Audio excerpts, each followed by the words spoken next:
Research, booking vendors, managing guest lists, and budgets. As a VA, we can help manage all aspects of event planning. And fortunately for us, a lot of event planning actually draws upon some of the same skills that we've already covered, which is exactly why I saved this for last. Awesome planning requires great preparation and even greater organization. So as such, I have included a checklist, of course, for all the events, as well as the ultimate event tracker. As with every lesson, be sure to bookmark these so that you can come back to these documents as needed. I want to start looking at prep, which definitely requires a call or at minimum an email with your client. You'll ask things like how many attendees, the dates, do they need a caterer, is there any sort of food and beverage stipulations, what's their budget? We're going to go through all of those details together, ideally on a call, because it will be easier for you to gather the details and nuances of what exactly they want for this particular event. We're going to go over to the planning spreadsheet. This is where we get to start inputting some of our details.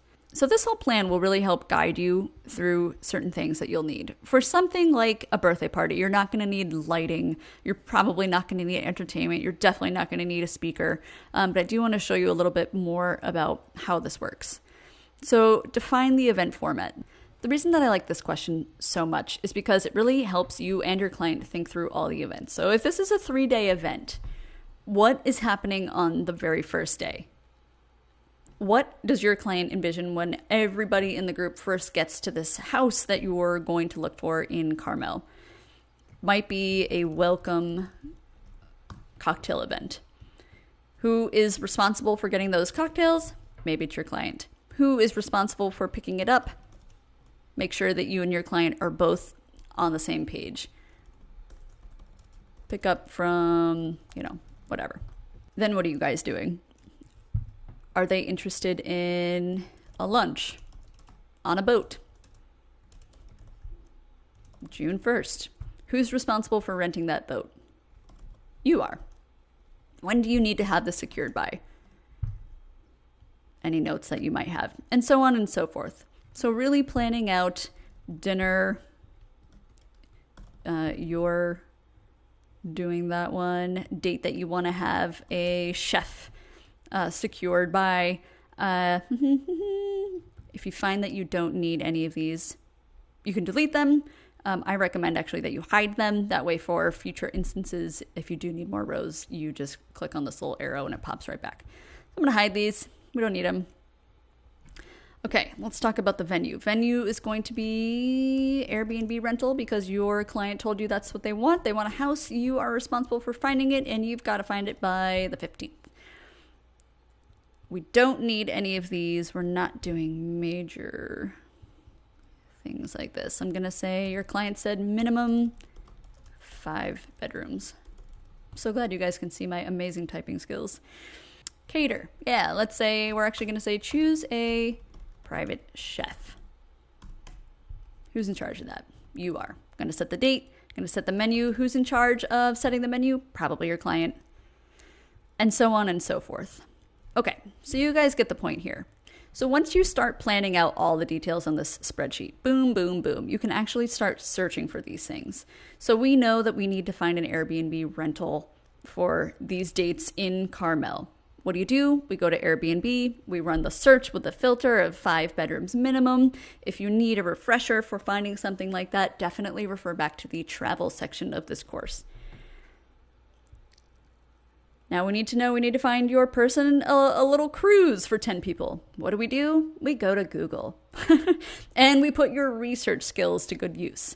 This is where we could draw heavily from the research section of this course. Maybe you want to use a comparative list and give your client 3 different boat options. So I'm going to say boat rental with boat rental with captain in Carmel. This is where we'd want to go through our list and pay close attention to reviews, to pricing, and we could give our clients, using the comparative research spreadsheet, 3 or 4 different options of sailing charters, including prices, why we picked, sanctuary charters as number 1, why it fits them best, etc., etc. Same thing with dinner. We'll want to go through and do dinner in Carmel. Google is pretty handy because you can actually filter out certain things right from the sheet, which I really like. You could do it by price. I tend to just go by rating so that I kind of weed out anything that's not great. And again, you'd go through and find great reservations for your clients. And then finally, the follow-up. Something else that I think makes this really powerful is that you can ask your client, how did this go? When your client gets back from their event, I always ask them, how was your holiday? How was your event? How did it go? What did you like? What can be improved? In some cases, they might say, oh, that dinner place we went to was great. Or, oh, that dinner place we went to was horrible. Never going back there again. Or this boat service, the captain was horrible. We're never using them again.